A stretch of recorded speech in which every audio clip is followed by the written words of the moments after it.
Lorsqu'on se fait hospitaliser, très vite, la question se pose. Une chambre double ou individuelle?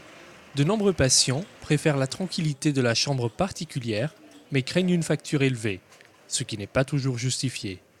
36 établissements hospitaliers, publics et privés des Pays de la Loire se sont engagés pour maîtriser les tarifs.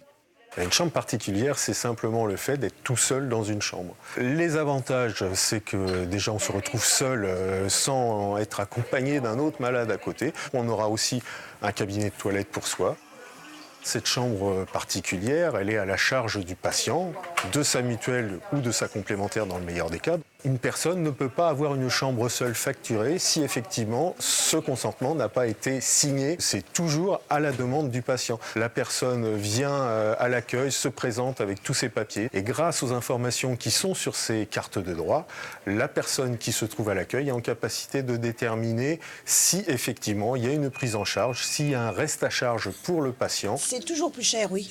Mais après, il faut voir avec la complémentaire, l'assurance complémentaire. Ce coût peut être relativement important quand il n'y a pas de prise en charge mutuelle.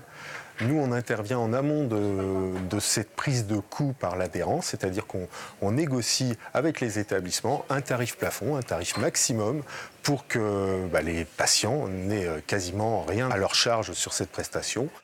On peut éviter un surcoût si l'établissement est conventionné. Vous n'aurez pas de reste à charge sur la prestation de la chambre particulière.